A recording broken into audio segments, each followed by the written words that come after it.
Agent Morris with the NSA. We have identified some very, very interesting anomalous type of aircraft. Traffic is quite luminous and is exhibiting some non-ballistic motion. Over. Move very rapidly at any speed or whether any direction it wanted to go. Flag could change and go to the right or the left or go crossways without hesitating a bit. What do you think it was? Well, if they call it a flying saucer, that's what it is.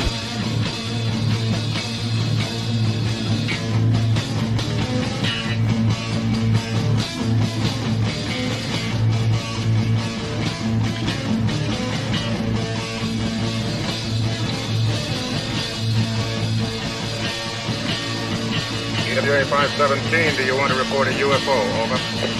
Negative. We don't want to report.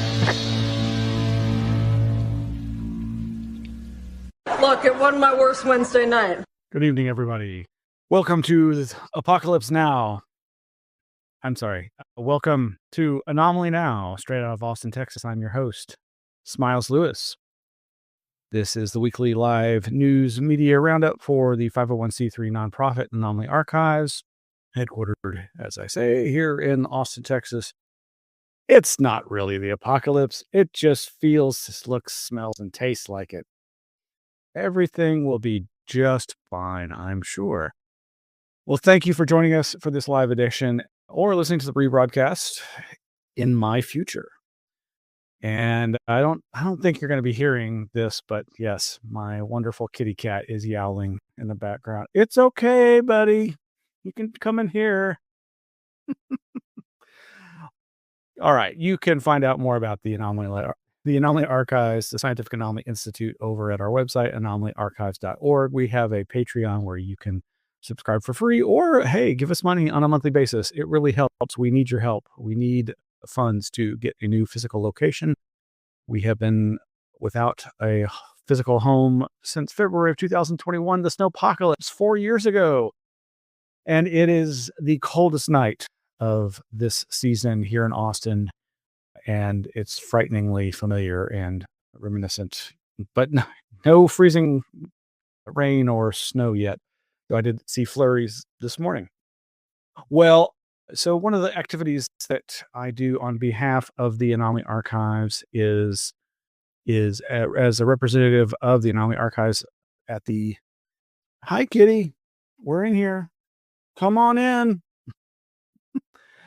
Is to act as a representative for the Anomaly Archives as part of the Co-op Radio 91.7 FM Community Council. And I love working with those folks and that radio station. It's been an important part of my life for quite some time. And I think you should check it out over at coop.org. That's koop.org. And one of the celebration events that they celebrate annually and that I was in charge of this year was World Radio Day 2025, which occurs on February 13th. So last Thursday. And here is some of the information about World Radio. It was created in 2011 by UNESCO, the United Nations Education, Science, and Culture Organization, and then ratified into an official international holiday in 2012. And this year, the theme is radio and climate change. As many of you likely know, 2025 is a pivotal year as the Paris Agreement, from which our current president recently withdrew the United States from participation. Quote, if humanity is to limit global warming to 1.5 degrees Celsius, greenhouse gas emissions must peak by that year, that's this year, at the latest before they begin to fall.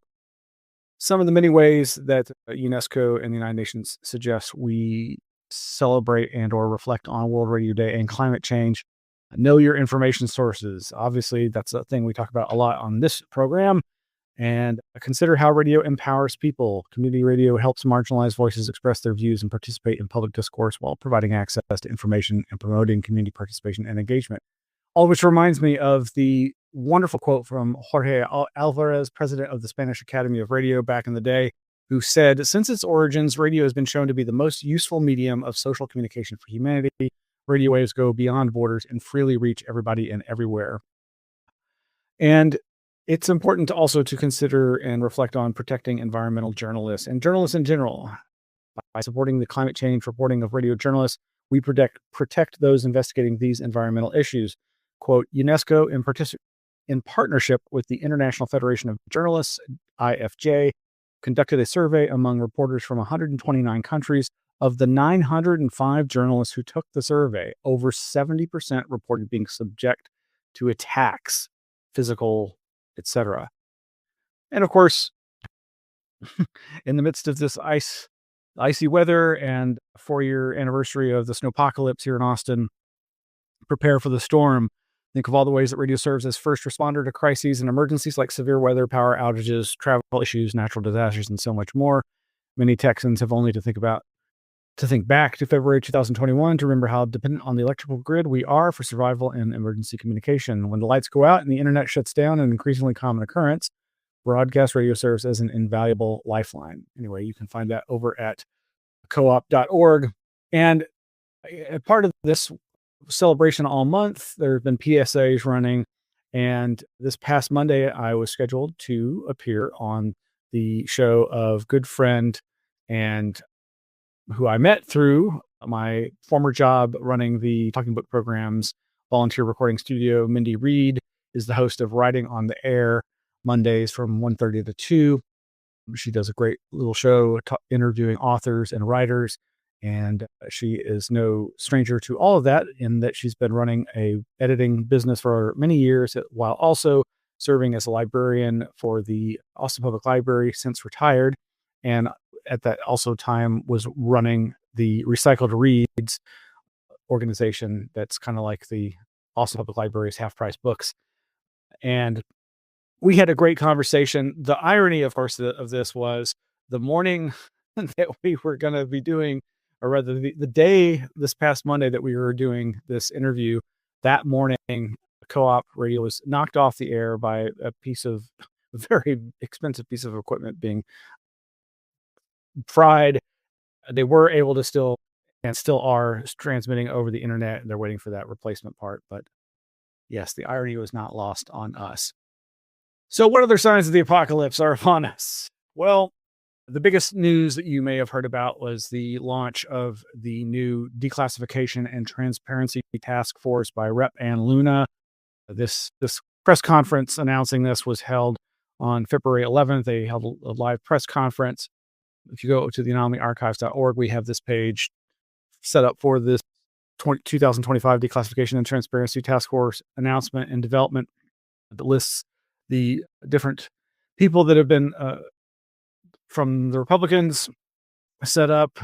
She did this press conference with James Comer, Republican of Kentucky, and they announced all the different people that are involved. They did repeatedly say that this is going to be a bipartisan effort.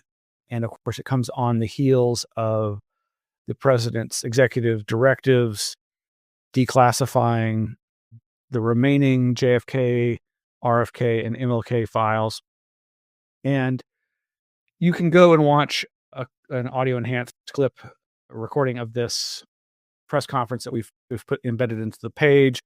Among the things that are going to be talked about, or rather investigated by this task force, are, as I say, the assassinations of JFK, RFK, and Dr. MLK Jr., but also what most of us were really looking at and expecting because of Luna's past involvement with the topic through other recent hearings, the UFO, UAP subject, and she specifically described them as UAP, unidentified aerial phenomena. She did not use the anomalous phenomena acronym, and USOs, unidentified submerged objects. But the three other surprises were the addition of the Epstein client list, origins of COVID-19, and the 9/11 files, as she put it. All of that has, of course, interest to myself and many other people, I'm sure, but it's a little concerning to some, and myself included, that all these things are being lumped into this task force overview. It will be interesting to see where this goes. I was a little surprised to hear Rep. Luna saying how much she wants to be involved in the interviews of witnesses herself, which is good. She seems to be very hands-on, especially as it regards to UFOs, UAP. But I have to say, she also made some kind of strange comments alluding to the idea that there are still survivors, there are still witnesses to the events of the JFK presidential assassination in Dallas. Specifically, she kept mentioning witnesses from the hospital who she hopes to be able to get testimony from. To my knowledge, there are no living witnesses to that case really anymore. I am no JFK assassination expert, but I've read enough to know I'm pretty sure most everybody is passed away by now. And so several people have joked perhaps this task force is going to resort to a seance and a Ouija board for getting their information. But all kidding aside, I am curious to see where this goes. I do like the idea of bipartisan efforts in this direction. However, I have grave reservations given what has occurred, apocalyptically speaking, these past several weeks at the beginning of the second term of our current president.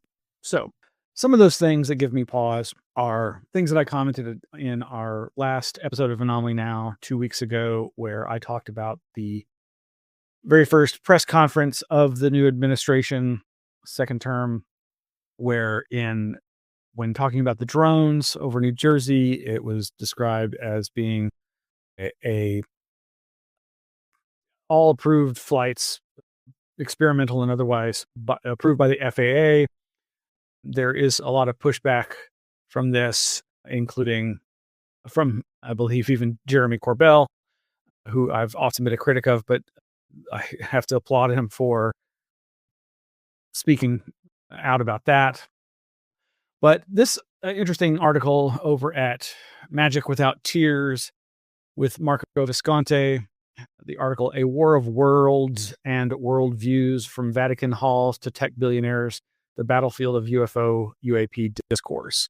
He published this on February 12th, and I'd just like to read a little bit of it and highly recommend you check out the rest of it. There was a time not too long ago when the public conversation around UFOs, often rebranded as UAP, seemed poised to cross party lines and ideological boundaries with ease. After all, the questions those mysterious lights and alleged encounters raise cut straight to the core of our shared curiosity. Are we alone? Could there be others out there, others who might be observing us or perhaps making contact under strange circumstances? But since the much-hyped disclosure of 2017, spurred in large part by the New York Times revelations of the Pentagon's ATIP program, what might have been a unifying moment too often devolved into partisan vitriol and culture war posturing. From Isengard to the Silicon Valley. It did not help that these were and still are dangerous and volatile socio-political times, full of anxiety about disinformation and institutional failures. Into this environment stepped individuals like Peter Thiel, a billionaire known for his contrarian libertarian streak, and Jesse Michaels, a media figure and podcast host who works for Thiel and amplifies many of his positions. Thiel's influence in tech, politics, and the cultural conversation has long been formidable. His venture capital decisions shape our digital future, and his data analytics company, Palantir, sits at the nexus of U.S. government contracts, intelligence, and private sector deals, a veritable symbol of state surveillance and big data ambition. The name Palantir itself comes from J.R. Tolkien's The Lord of the Rings, where these seeing stones could peer across great distances, though they often became tools of deception and manipulation. It's a particularly resonant piece of symbolism, especially for those of us who grew up watching how far-right extremists in my native Italy and beyond co-opted elements from sci-fi and fantasy lore to infiltrate youth subcultures. I wrote about this in a previous article discussing how certain political groups weaponize the imagery of orcs, elven hierarchies, and pseudo-medieval symbolism to recruit and radicalize. And he links to that article, Stemming the Tide of Fascism in a Culture. He continues, excuse me. In that context, Thiel's choice of a Tolkien reference for his surveillance-oriented company feels like more than just a whimsical nod to fantasy. It suggests a particular ethos about knowledge, power, and control. What does all this have to do with UFOs? Thiel and Michaels, by their own words in various podcasts and social media posts, have been vocal about seeing potential NHI, non-human intelligence, as quote-unquote evil or demonic. And I'll just say, I have made my concerns known on this show and elsewhere about, as much as I enjoy most of the shows being put out by American Alchemy, Jesse Michaels, being aware of his deep connections to Thiel has made me very concerned. And I've seen others point out what this author is talking about, this seeming swing towards identifying everything as being good or evil and demons or angels. In other words, putting a very deep religious spin on it. The article continues, that perspective is not unique to them, of course. Evangelicals have been framing UFOs and angels or demons terminology for decades. What makes the Thiel-Michaels partnership significant is its ability to put money behind these views, funding think tanks, media channels, and influencers who weave together anti-government sentiment, Christian moral panic, and NHI conspiracy theories into an us versus them narrative. In this polarized worldview, genuine scientific or philosophical inquiry into UFO phenomena gets sidelined by an urgent suspicion that malevolent cosmic forces are either allied with us or at war with the so-called deep state. Through podcasts like Michael's American Alchemy or through the broader constellation of conservative media outlets and academics who adopt this posture, the conversation too often orbits around a simple question. Are the aliens, or whatever these entities might be, aligned with God or with Satan? Anyway, I recommend the rest of this article. He does go on to critique Diana Pasulka's involvement in this.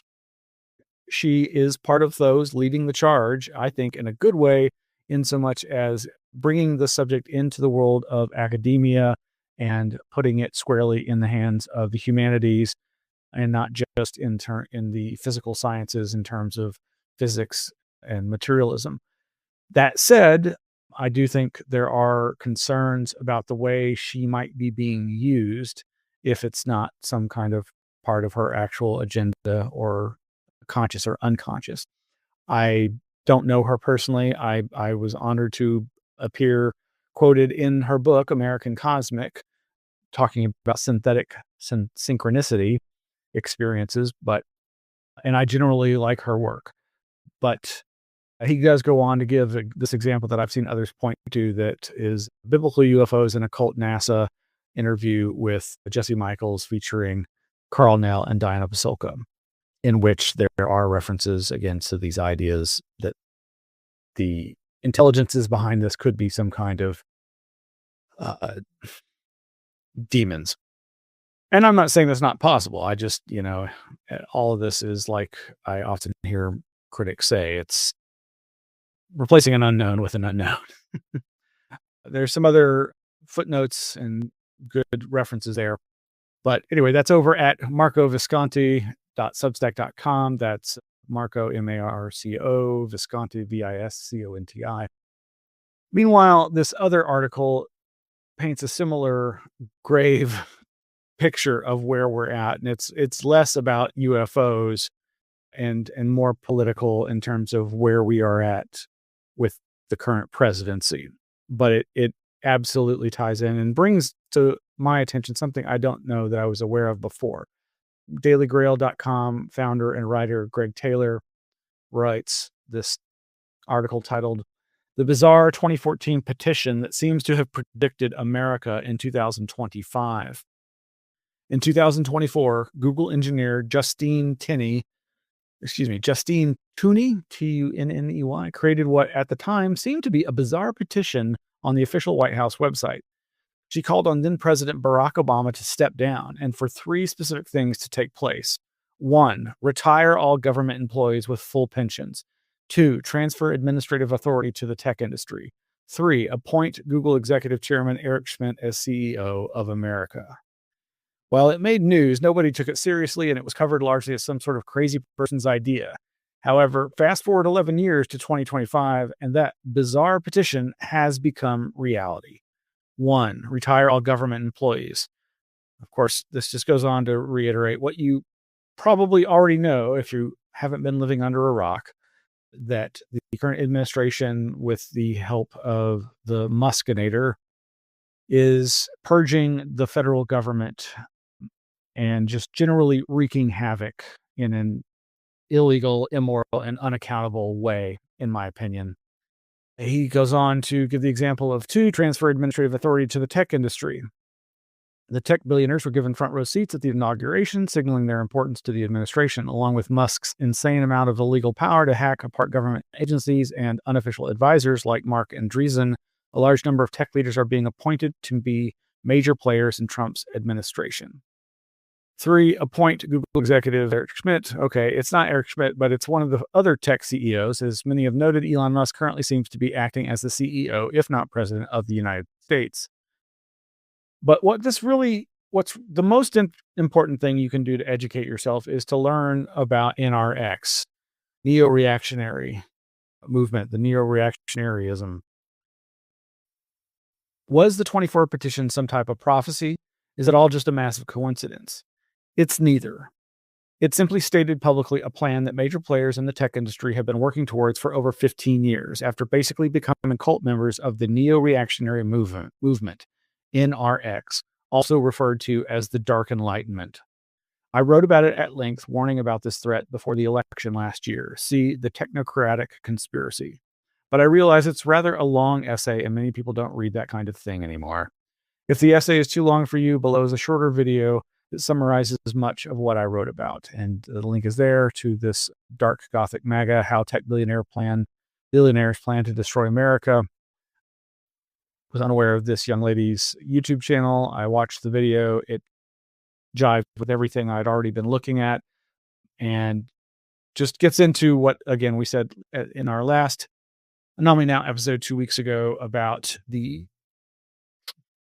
concerning issues surrounding the drone issue and these very tech billionaires who are getting so involved in the defense contract drone industry, from Thiel to Musk to their family, friends, and brothers-in-law. Anyway, the great article. You can read more over at dailygrail.com. Headline: The Bizarre 2014 Petition That Seems to Have Predicted America in 2025. Now, kind of chiming in with all this, unfortunately, this is paywalled. I still can't really quote anything from it. Haven't had the chance to read it because of that paywall, but it goes to something we've come back to again and again. Sean Kirkpatrick, the former head of Arrow, tasked with analyzing UFO, UAP related information in the government as part of its mandate, his mandate. He has warned that belief is the enemy, which is the phrase Robert Anton Wilson used that I actually agree with, but he actually didn't quote Robert Anton Wilson. He just said, like this person and others, this article by Tony Milligan over at newscientist.com, why an increasing belief in alien visitations is a real world problem. Increasing numbers of people believe Earth has probably been visited by aliens. That's a societal problem, says Tony Milligan. Well, I don't disagree generally. I agree that belief is the enemy and agnosticism is the best approach to all of these subjects.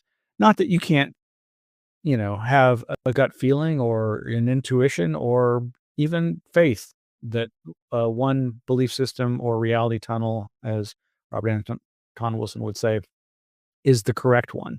But also, like Robert Anton Wilson used to say, you should be able to put on paradigms like sets of glasses. Each paradigm is a worldview that can be very helpful and useful at a time, but it's just a way of looking at the world. It's not reality. The map is not the territory. The menu is not the meal.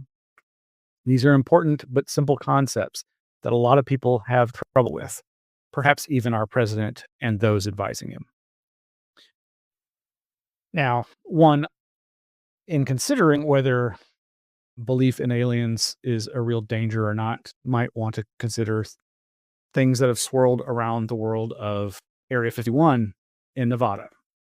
the aviation military test site that was the launch site for all the efforts in designing our stealth military technology and who knows what else because it's super secret. Well, there does seem to be some good news in so much as Area 51 workers who've long had lawsuits pending seem to be making headway or at least getting some press coverage again. No surprise that News Nation, the UFO news outlet that Joe Rogan and others, myself included, kind of look at a scan like, what's the deal there? Who's backing that? Could it be another tech billionaire? One wonders. I don't know who the funding is. But that is to say that this latest round of coverage by the media of these poor, deserving veterans who are suffering most likely because of their exposure to toxic chemicals and radiation that's all over that area because of where they were testing nuclear weapons and also doing open burn pits with exotic materials back in the 1990s. None of this is new, but this is new news coverage. So if you go to our website, you can find the file there on Area 51 worker lawsuits. And you may not know, but yes, back in January of 1996, U.S. President Bill Clinton signed a presidential determination exempting the Air Force's operating location near Groom Lake, Nevada, from any federal, state, interstate, or local hazardous or solid waste laws that might require disclosure of classified information concerning that location to unauthorized persons. Oh, gee, I wonder why he did that. Well, because there were lawsuits against the government for exposing their workers there to a variety of unknown probably toxic chemicals. March 6th, 1996, a citizen suit between former employees at Area 51 and the Department of Defense is filed. The plaintiffs, former employees, allege violations of Resource Conservation and Recovery Act, quote, in the storage, treatment, and disposal of hazardous waste at the operational location near Groom Lake. In July of that same year, a citizen suit between former employees at Area 51 and the Environmental Protection Agency is filed. The court determines that the administrator of the EPA, quote, completed her statutory duties with regard to the inspection and inventory of the operating location near Groom Lake, quote. And it just went on and on. Every few years, there would be some news coverage about these poor workers. Now, I think they're possibly up to 400 workers now who are claiming that they have had negative health effects and are being refused disability and medical coverage because you didn't work there. It doesn't exist. Yes, there's a ton of headlines there going back to, as I said, 1996, 98. I thought these were in order. Yes, and yes, 2013, Area 51, the real cover-up from the Los Angeles Times. So August of 2013, during the 1990s, I represented Area 51 workers in 2 lawsuits. The author or interviewee goes on in that article there at the LA Times. Area 51 worker sees hope in Supreme Court ruling. This one also from the Las Vegas Review-Journal in March of 2015. Fast forward a year, February 2016, Las Vegas Review-Journal again. Same author. Documents may help former Area 51 officer land settlement and toxic exposure case. Fast forward to August 2023, Daily Mail reports former Area 51 workers sue United States government, saying they developed cancer and heart issues after guarding F-117 stealth bomber during 1980s nuclear testing area. And then the next year, last year, 2 different articles, both from the Daily Mail and actually this other one is from the Times. TimesNowNews.com, which I'm less familiar with. Anyway, I am glad that they are getting some more coverage of this. I really hope they get the medical help that they need and some kind of compensation. But these are, this doesn't really fit into the previous article about belief. But of course, when you think about Area 51, of course, there was a few years ago the Storm Area 51 event that didn't really happen the way it was described, but people did show up and it did get a lot more attention.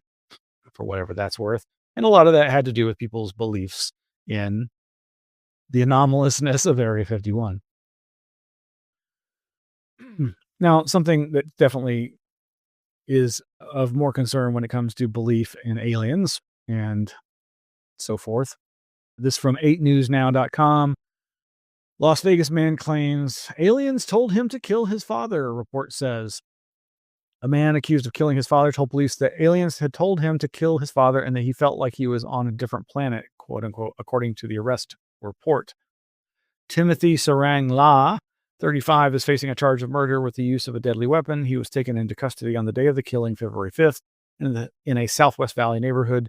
Las Vegas Metropolitan Police dispatched officers to the home near Blue Diamond Road and Decatur Boulevard after a, quote, hysterical woman, unquote, later identified as La's mother, called police to report her 73-year-old husband, Yoon Jin La, was unconscious and not breathing. Her report said, this is just terrible. So, unfortunately, this is not unusual. And I flash back to the zine I published back in the 1990s, Elf Infested Spaces, Journal of Possible Paradigms, where we covered a lot of issues related to this. Mind control issues, the belief that a lot of different electromagnetic technologies can be used to harass people at the very least, and at most possibly exert some kind of psychological control over them. And whether or not any of that is true, what we also reported on were the case after case after case of so many people who, like this poor man apparently did, committed acts of violence and murder and mayhem at the behest of voices telling him to do something like that. I'm still here, kitty. Come on, you can come in, get on camera anytime. You ready for your close-up? What to me this also just really means is not so much that it's, oh no, more belief in aliens is going to cause more things like this. It's that we have always had issues with mental health crises, people experiencing mental health crises in this country and abroad. It's part of being human. And gee, it's one more thing that we need more empathy and money and support to help fix the problem of people going off the deep end and committing such terrible acts, in my humble opinion. Now, speaking of more beliefs, and how do you verify certain things? Last year we talked about how I was made aware that Carol Rosen had made claims that Werner von Braun had somehow technologically or psychically beamed a speech to her remotely so that she could present a lecture on his behalf.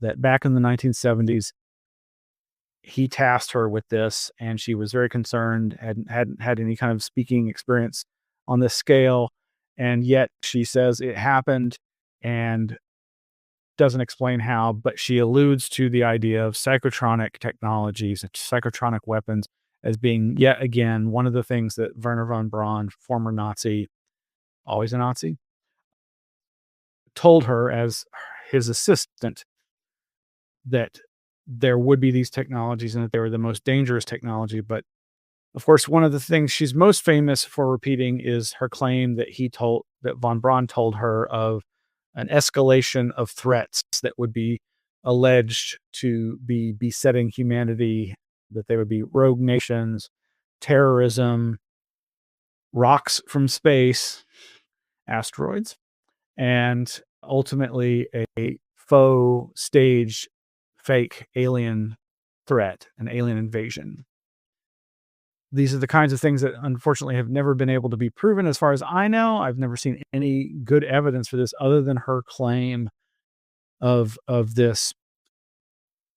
And unfortunately, a lot of the videos of her talking about this stuff over the years have disappeared, but there's still plenty out there. But why I bring this up again is because in the news, starting a few weeks ago, I started seeing articles like this one.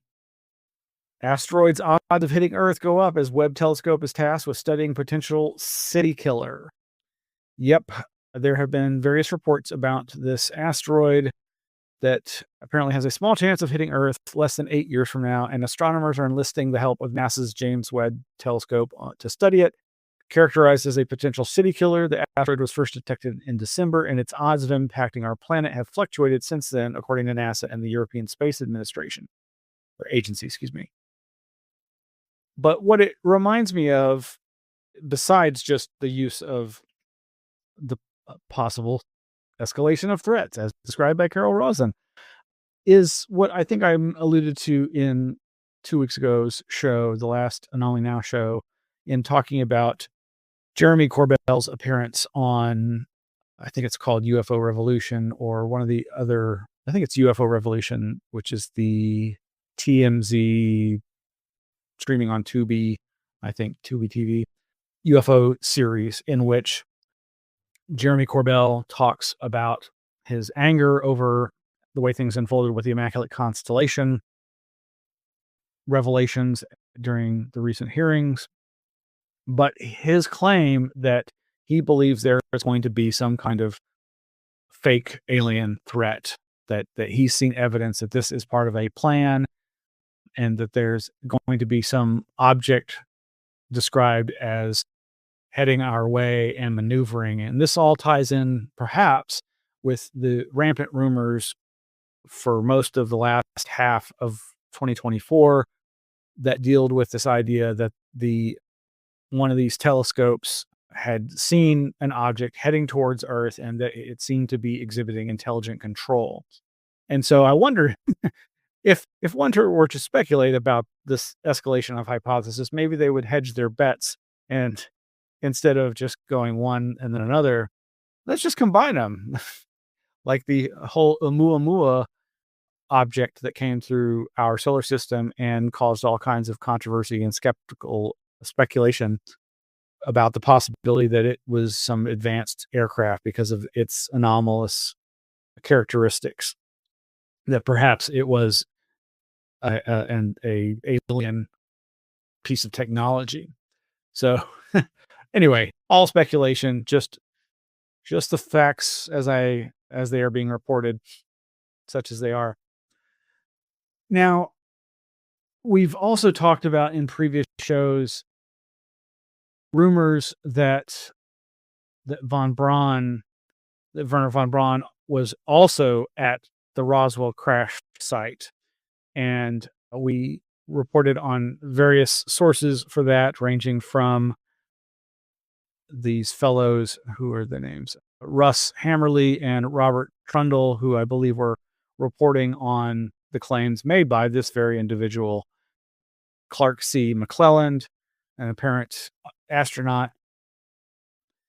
And we talked about that before.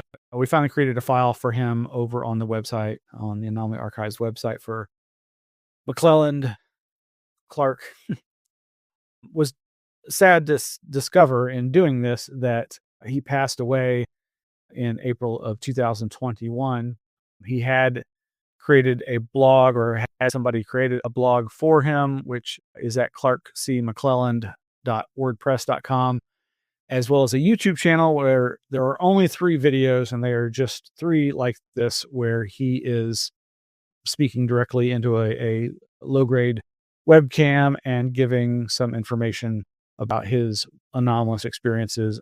I believe he claims to have seen an alien, and claims, I believe, that von Braun specifically told him that he had been to the Roswell crash site. Not 100% on all of this, but the information that you can follow for yourself there. Of course, this all started when Dr. Pippa Malmgren was giving a speech at the Space Race Geopolitics and Quest for Ultraterrestrial Life, or rather, that was her presentation at the summit event. And towards the end of which, or partway through, she mentions this idea that von Braun was there, and this just does not seem to be likely or provable. But again, we have this man making these claims, and as always, we want to preserve his information as best we can. over on his old blog are things like this photograph of him with Bob Lazar, and him being quoted as far back as, I believe, 1982. Interestingly enough, by William Nell, whom I'm assuming was the Bill Nell, the infamous discredited ufologist who I interviewed many years ago, right around the time that he was outed as being quite the phony. So again, so many of these things need to be taken with a grain of salt. Meanwhile, we have Clark McClellan's own article about his claim that von Braun was at Roswell, and we've reproduced that down on the page as well. So you can go and check that out. And it allegedly has this supposed autographed photograph that was signed by von Braun, and that's Clark says that's his head peeking behind this woman's head there. Who knows? I don't know. Again, keeping with this game of telephone and myth making and storytelling, this article from unknowncountry.com, that's Whitley Strieber's website, a long lost interview details Albert Einstein's involvement with the Roswell UFO crash. This rang some bells. I don't know that I really was that familiar with this claim or story before, but yes, apparently back in the early 90s. Yeah, here we go. So we have a website for this claimant, Shirley Wright. Quote, in a 1993 taped confession never before made public, Albert Einstein's assistant in the summer of 1947 made the stunning admission that she and the professor were flown to Roswell, New Mexico under government direction and examined the debris and bodies resulting from the crash of an extraterrestrial vehicle. Again, can this be verified? It has not been so far. Not even whether Einstein made a trip to New Mexico. But of course, it would all be secret, so who knows? But you can hear her audio interview, or at least part of it. Some of the tapes appear to have been lost by the person who had them in their possession, but at least what has been found has been made available in multiple places on the old internet. Now, moving along to more UFO stuff, this one being a recent sighting, KOCO.com, that's Oklahoma news station, reports on Oklahoma City man makes unusual sky sighting. More questions than answers remain. With so many things flying around in the sky, it's hard to tell what you're seeing. Sometimes the stars, satellites, and aircraft take up the night sky. I'd like to go ahead and play these videos here. I have them ready to go, I think. And here is the first one. This is about just under 3 minutes long. I don't hear anything, and something's moving in erratic ways. It's in the shape of a jelly bean, but the interior was like plasma. It was just going like this, you know. Chris Frederick has been a teacher for over 2 decades, and he currently works for a metro area school district. He showed us this video from January 25th. He's in his driveway off Northwest 21st in the Gatewood district. He said it all started that night when his wife wanted to go to Brahms, so they walked out to their car. But after a few minutes, neighbors were calling each other. He started calling neighbors, and before long, we were all standing out in the street and had our phones out. Chris has been a drone pilot for about 10 years. He started working with them when he and his wife were realtors in Ardmore several years ago. He fired it up and attempted to fly his drone to get a better look at the object. The sky at night, you have to have aviation lights, or it's not legal. But strange things started happening. My controller talks to me, and it said, unable to take off, electromagnetic interference. After he recalibrated a few times, he eventually got it in the air and took these pictures of the object, which he estimates is around 1,500 feet off the ground. His drone was at about 400 feet when he took the pictures. It concerns me that something was up there at night at that altitude that could have been a hazard. He said his video function wouldn't work, which was odd. And there was something else. Only about 4 minutes and 18 seconds of flight time. It had a fresh battery in it that has a 35-minute flight life. And as soon as I took those 3 pics, my controller said a low battery, return to home. Chris and his wife kept seeing that object for about 4 hours that night. We showed his pictures and videos to experts at OU for a second opinion. What it is, I don't know, right?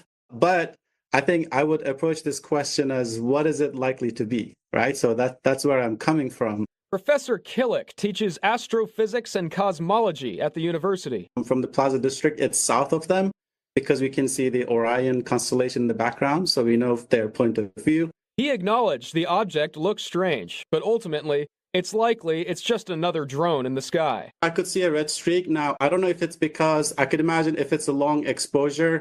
I don't know if it is. I don't know how long the exposure was, but a drone could have a red light on top of it, right? I mean, our planes have red lights on them. We took a look at the metadata, or digital picture information of the drone pictures.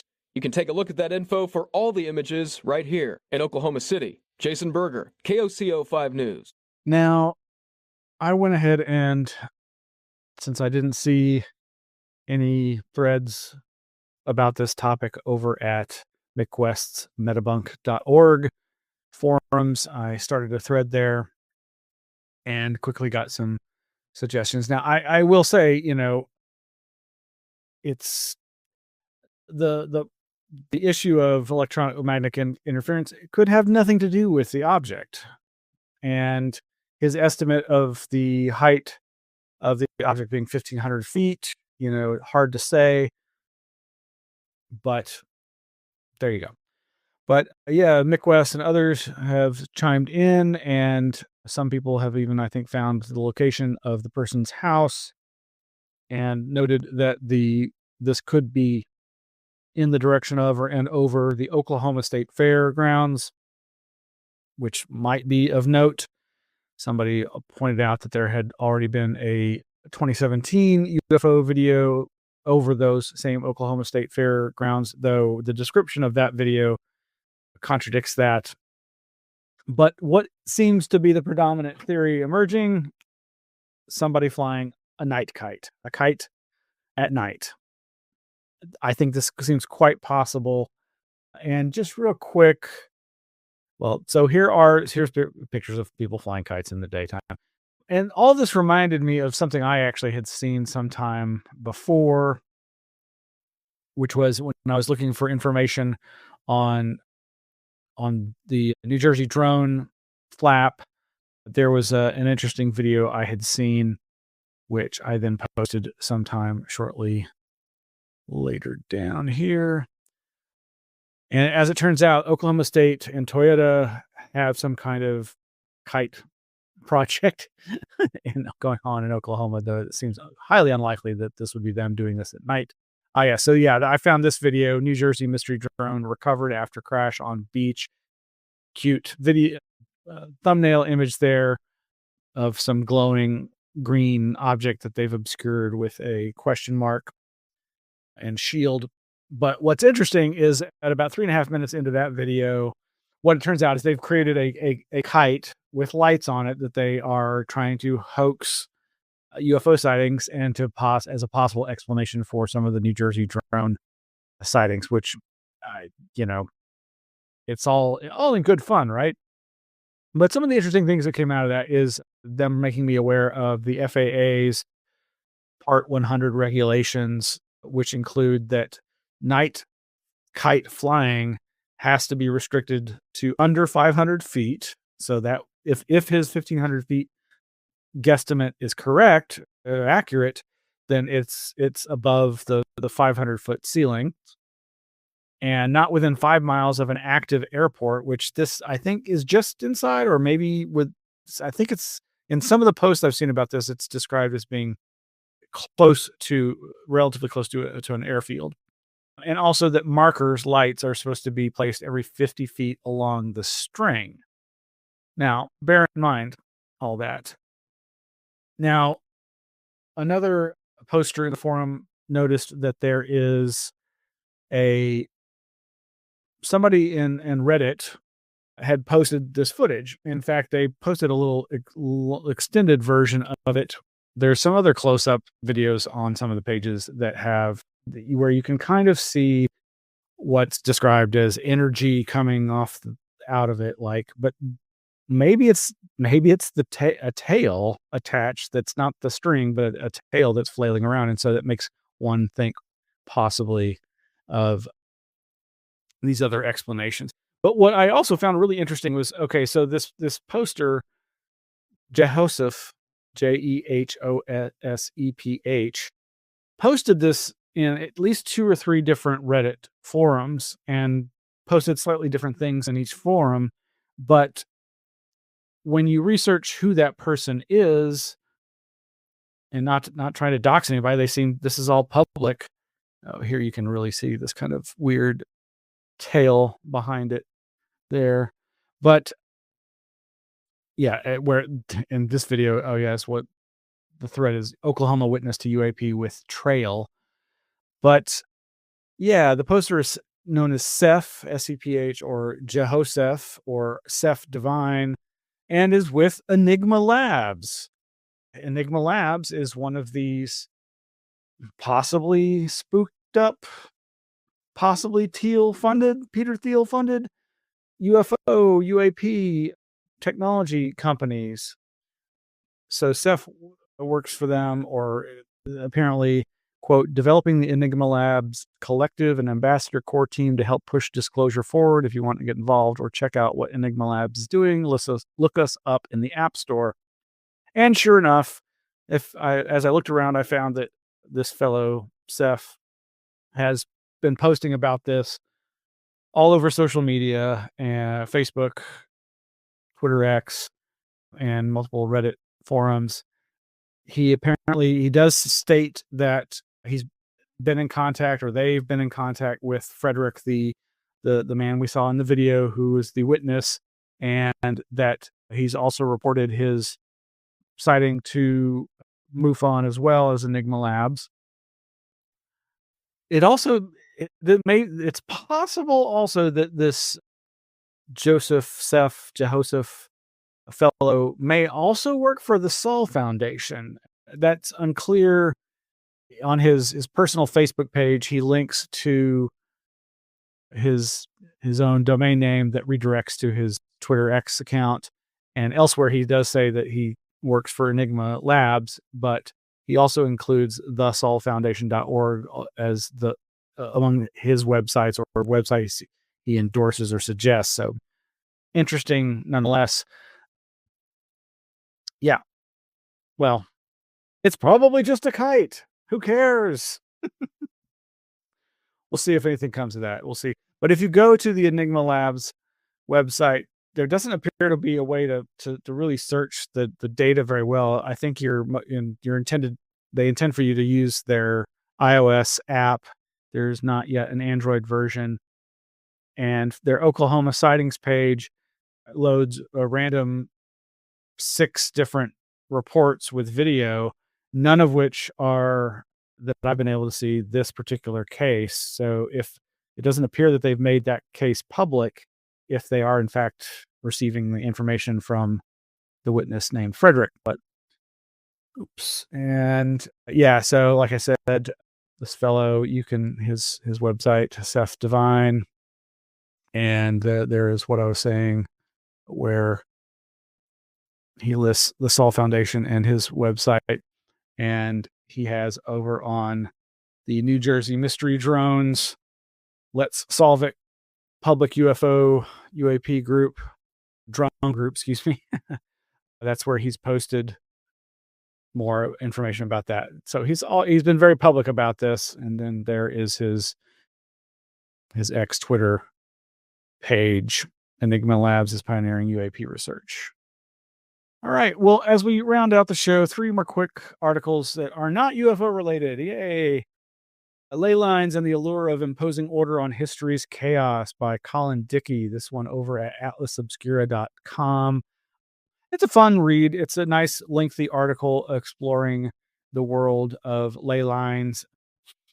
The most important thing that they leave out, in my opinion, is talking about the work of Paul Devereaux, the Earthlights researcher, wherein he has done some great investigation and reporting on ley lines as spirit paths, as giving you a real good background context as to why ancient indigenous peoples seemed so focused on maintaining long, straight lines and why they may have become associated, as this article talks about, but not drawing the connection that Paul Devereaux did, of this idea that there are lines of power somehow. And this article does go into a lot of great examples of how this has worked its way into culture and popular culture, including the Ghostbusters movie franchise. But like I say, the most important thing it leaves out is a reference to this important research of Paul Devereaux, which I hope to put on the website soon. He wrote some good articles for 40 Times years ago. Anyway, that one's over at atlasobscura.com. Then shifting gears again completely over at theguardian.com. Many birds of paradise species emit light through their plumage, study finds. Researchers found that most birds of paradise are biofluorescent, meaning they absorb light through their bodies. Birds of paradise are known for their bright and colorful plumage, but it turns out they are even more dazzling than previously thought. Researchers have found that 37 of the 45 species show biofluorescence. In other words, patches of their plumage or other body parts absorb UV or blue light and emit light at lower frequencies. Quote, at a minimum, it would make these biofluorescent areas brighter. A yellow feather may be more green yellow. A white feather may be brighter and slightly more green yellow, said Dr. Renee Martin from the American Museum of Natural History in New York, who was the first author of the study. Published in the journal Royal Society Open Science, Martin and colleagues reported how they studied preserved specimens of each bird of paradise species held in ornithology collection at the American Museum of Natural History. Again, there's more about that. It's not a very lengthy article, but I just really liked seeing and hearing something about that. Meanwhile, a deeply thought-provoking article over at popularmechanics.com. Your consciousness can reach back in time to shape the past, a new theory suggests. Cue Eric Wargo. Basically, it's just talking about physics and what, you can sum up in the idea that time doesn't flow, it just is. Does this mean that we are all predestined and that there is no free will? Or does it mean that we can affect the past as much as we can affect the future? This idea suggested here is that we can literally send ripples, send thoughts and information back through time to ourselves and slightly change our present and future. Let's get on that, folks. Let's get out of this. Let's get out of this very strange, bizarro world timeline. Stat. Okay, well, that's going to be it. Thank you all for everything. Have a wonderful week, and we'll see you soon. Goodbye.